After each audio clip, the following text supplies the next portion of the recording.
కోసం పవన్ కళ్యాణ్ ఒక్క రూపాయి కూడా తీసుకోలేదా? 50-60 కోట్లు తీసుకునే పవర్ స్టార్ తీసుకున్న అడ్వాన్స్ రెమ్యూనరేషన్ కూడా వెనక్కిచ్చేశాడా? నిర్మాత ఏఎం రత్నంను ఆదుకోవడానికి వీరమల్లులో ఫ్రీగా నటించాడా? What the story. 12న రిలీజ్ కావాల్సిన వీరమల్లు వాయిదా పడుతోందన్న కథనాలు సోషల్ మీడియాలో హల్చల్ చేస్తున్నాయి.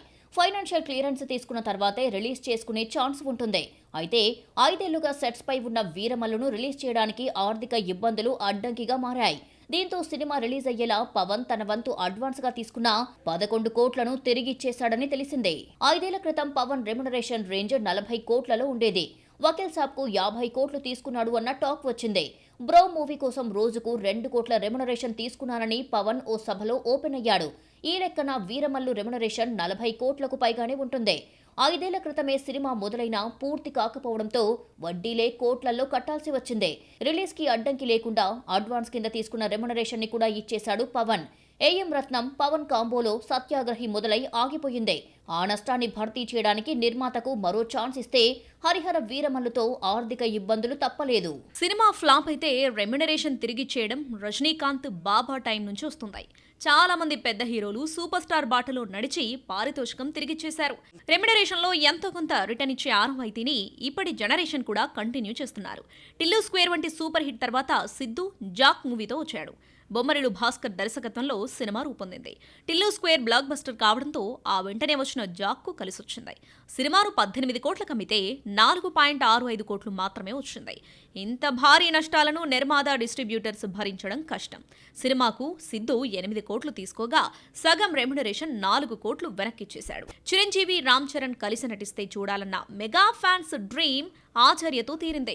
ఇద్దరు మెగా హీరోలు ఒకే ఫ్రేమ్ లో కనిపించడంతో ఆచార్య భారీ బిజినెస్ జరుపుకుంది. వరుస హిట్స్ తో కొరటాల కూడా ఫామ్ లో ఉండటంతో సినిమాను వరల్డ్ వైడ్ 131 కోట్లకు అమ్మితే 48 కోట్లు మాత్రమే వచ్చింది. ఇంత భారీ నష్టాన్ని పూడ్చడం ఎవరి వల్ల కాకపోయినా చిరంజీవి కొరటాల తమ రెమ్యునరేషన్ లో కొంత మొత్తాన్ని తిరిగిచ్చేశారు. కొన్ని సందర్భాల్లో హీరోలు డైరెక్టర్లు రెమ్యునరేషన్ ని వెనక్కిచ్చేయడం చూస్తాం. భారీ రెమ్యునరేషన్ తీసుకుంటున్న హీరోలు దర్శకులు రిటర్న్ ఇవ్వడం పెద్ద విషయం కాకపోయినా 2-3 కోట్లు తీసుకునే సాయి పల్లవి పడిపడి లేచే మనసు ఫ్లాప్ కావడంతో రెమ్యునరేషన్ ని వెనక్కిచ్చేసింది. చిన్న సినిమాలు ఫ్లాప్ అయినా నష్టాలు తక్కువే ఉంటాయి. అదే పెద్ద సినిమా నష్టాలతో నిర్మాత కోలుకోవడం కష్టం. మిరపకాయ తర్వాత రవితేజ హరీష్ శంకర్ కాంబోలో వచ్చిన మిస్టర్ బచ్చన్ నష్టాలతో డిస్ట్రిబ్యూటర్స్ బెంబెలెత్తిపోయారు. సినిమాను 31 కోట్లకు అమ్మితే 8 కోట్లు మాత్రమే వచ్చింది. దీంతో రవితేజ 4 కోట్లు, దర్శకుడు హరీష్ శంకర్ 2 కోట్లు వెనక్కిచ్చేశారని అప్పట్లో ప్రచారం జరిగింది. ఒక్కోసారి రెమ్యునరేషన్ వెనక్కి ఇవ్వకపోయినా మరో ఆఫర్ ఇస్తారు. గతంలో సూపర్ స్టార్ కృష్ణ వెంటనే మరో ఛాన్స్ ఇచ్చి నిర్మాతలను ఆదుకునేవారు.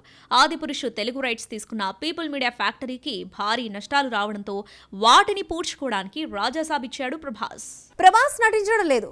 బాడీ డబుల్ పేరు చెప్పి డూప్స్ తో సీన్స్ మేనేజ్ చేస్తున్నారా? ఈ లెక్కన కన్నప్పులో నటించింది ప్రభాస్ కాదా? రాజాసాబ్ రిలీజ్ పోస్టర్ లో ఉంది ప్రభాస్ కాదంటూ చేస్తున్న ట్రోలింగ్ లో నిజమెంత? ప్రభాస్ సెట్స్ లో లేకపోయినా షూటింగ్ మాత్రం ఆగడం లేదు. అలాగని మిగతా ఆర్టిస్టులతో సీన్స్ తీయడం లేదు. ప్రభాస్ లేకపోయినా ప్రాబ్లం లేదు. బాడీ డబుల్ తో మేనేజ్ చేస్తున్నారు అన్న టాక్ ఫిలిం వర్గాల్లో జోరుగా వినిపిస్తోంది. ప్రభాస్ డేట్స్ ఇచ్చి క్లోజ్అప్ షాట్స్ లో నటిస్తే సినిమా నడిచిపోతుందట. సాధారణంగా హీరోలు యాక్షన్ సీన్స్ లో డూప్ ను వాడుతారు. సీనియర్స్, యంగ్ హీరోలు అన్న తేడా లేకుండా యాక్షన్ సీన్స్ లో అందరూ డూప్ ను ఆశ్రయిస్తారు. హీరోలా ఉండే ఫైటర్ ను తీసుకొచ్చి ఫేస్ కనిపించకుండా మేనేజ్ చేస్తారు. ఈ డూప్ ను ప్రస్తుతం బాడీ డబుల్ అని పిలుస్తున్నారు. ప్రభాస్ నటించే సినిమాల్లో ఫైట్స్ కోసమే కాదు, సీన్స్ కోసం కూడా బాడీ డబుల్ ను ఉపయోగిస్తున్నారు. డార్లింగ్ తో బాడీ డబుల్ అనే పదం ఫేమస్ అయిపోయింది. మోకాలకు గాయం, ఆపరేషన్ కారణంగా 4 ఏళ్లుగా ప్రభాస్ పరిగెత్తే సీన్స్ లో నటించడం లేదు.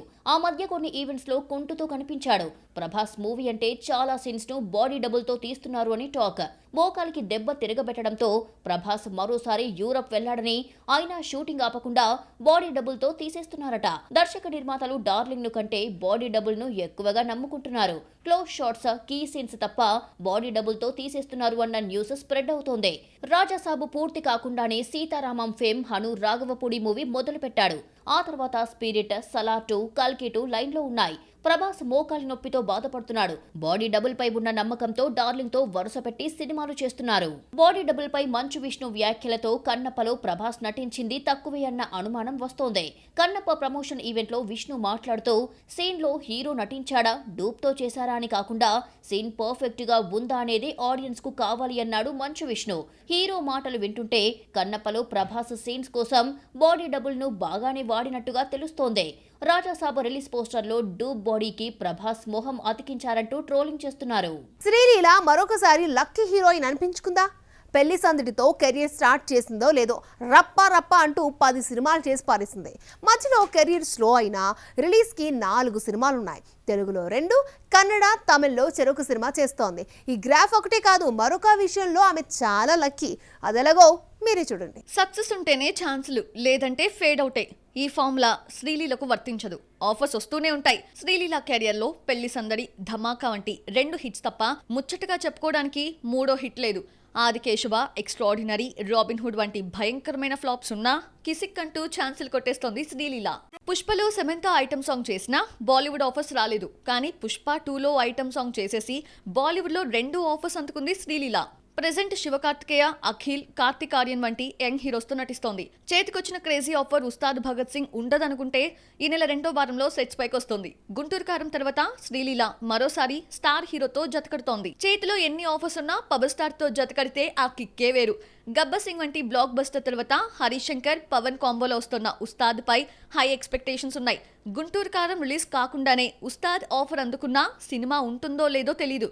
త్వరలో సెట్స్ పైకి రావడంతో శ్రీలీల లక్కీ హీరోయిన్ అయిపోయింది. 2025 ఫస్ట్ హాఫ్ లో క్రేజీ మూవీస్ అంటే సంక్రాంతికి వస్తున్నాం, డాకు మహారాజ్, తండేల్ వంటి 4-5 సినిమాలే కనిపించాయి. సెకండ్ హాఫ్ లో మాత్రం ఓ 10 సినిమాలు రాబోతున్నాయి. స్టార్స్, యంగ్ హీరో సినిమాలు చాలా వస్తున్నా వీటిలో హైప్ తో థియేటర్లో సందడి చేసే సినిమాలేంటో చూద్దామా? పవన్ కళ్యాణ్ సెకండ్ హాఫ్ లో 2 సినిమాలతో వస్తున్నాడు. 5 ఏళ్లుగా సెట్స్ పై ఉన్న హరిహర వీరమల్లు కంటే 2 ఏళ్లుగా ఊరిస్తున్న ఓజీ రిలీజ్ కోసం ఈగర్ గా వెయిట్ చేస్తున్నారు ఫ్యాన్స్. సుజిత్ దర్శకత్వంలో రూపొందుతున్న ఈ గ్యాంగ్స్టర్ మూవీ ఈ నెలలో షూటింగ్ పూర్తి చేసుకుంటోంది. ఇప్పటికే రిలీజ్ చేసిన టీజర్స్ ఓజీ పై హైప్ క్రియేట్ చేశాయి.